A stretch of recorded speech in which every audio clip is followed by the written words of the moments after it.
I Yeah. mean, that's my exact argument. That's the whole reason for my position that appears to be, let's say, radically pro-white, for example, right? Is because I don't believe white people are being treated equally. I don't believe white people are given equal opportunity, especially in social services, for example, wherein I've personally have experience based off of interpersonal relationships, family, Mhm. whatever, that are dealing with homelessness, drug addiction. When you actually show up and you apply for services or you look into what's being offered, you see a lot of systems in place that are geared specifically towards and aiding people of color and not So you think equal white people are treated worse than black people in the United States of America today? and a systematic approach. Yeah, 100%. Then why is 100%. it that black people are paid less than white people, both men and women, in some instances with the same actual jobs? Why do we see so few black people that are CEOs of Fortune 500 companies? Why do we see so many black people that are in poverty? Why do we see so many black people, at least in my estimation, that Yeah. are not getting jobs in specific areas? If white people, I don't know. I mean, like, I don't see hate crimes on white people, nowhere near to the extent of hate crimes on black people. So that's a great point that you brought up. Actually, hate crimes are identified differently when they're on white people. So that actually proves my point even further. That's a good point to go into, especially in California, how hate crimes are identified when people are targeting people, let's say, and they even verbally admit to targeting somebody because they're white. It's not identified as a hate crime in Richie, the state of California. So Richie, that's actually have you ever been? Sorry to interrupt, but have you yeah. ever been pulled over by a police officer because you're white?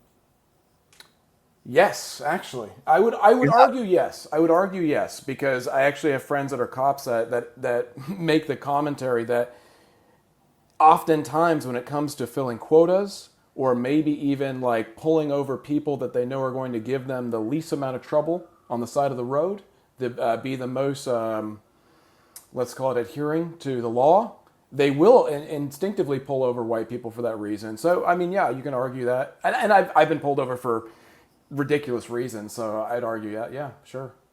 Okay, I would respectfully disagree with you. I have plenty of black friends of mine that have been pulled over because of the color of their skin. No Yeah. doubt, I've been in the car with them.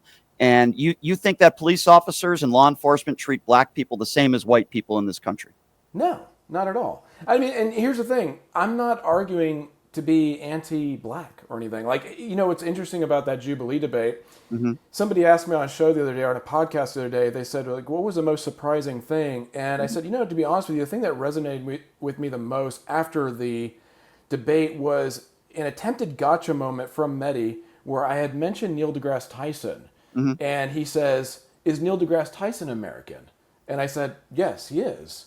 And there was a slight look of surprise on Mehdi. Oh, he's like, okay. Like, he was surprised that I said that. I was like, how outrageous. Like, he really expected me to say, oh no, he's black, so he's not American. Like, it's just a silly take. I actually do argue the position, even in my circles, my far right circles, that Americans, black Americans that have been here for 10 generations, of course they're American. Of course there is inequality, let's say, in the black community. I don't solely blame white supremacy or white nationalism or white persecution on black victimhood or crime rates or whatever it is.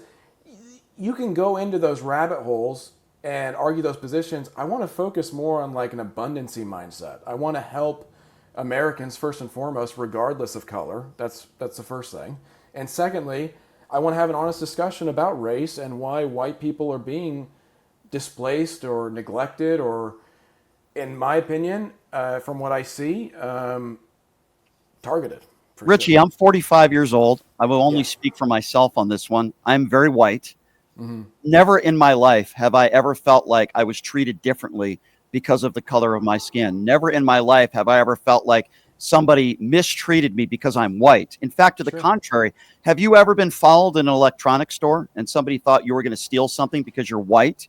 I mean, these I are. don't know that it's because I'm white, but I can obviously argue against your position. Anecdotally, I've had experiences. I've obviously been jumped because I'm white. See, I mean, it goes down to like you can argue class warfare, you can argue where we grew up, and how one identifies as white, for example. I mean, the best conversation to have in regard to, let's say, white persecution based purely off of skin color is not really a white person, but talk to a light skinned Latino, for example. Mhm. And ask them what their experience has been growing up in a densely Mexican area as a light-skinned Latino, and ask them if they believe that they're being persecuted simply by the color of their skin, you would hear some crazy stories, and a lot of them have to do with physical abuse. So Just being you don't think that systemic racism exists towards African Americans in this country? no.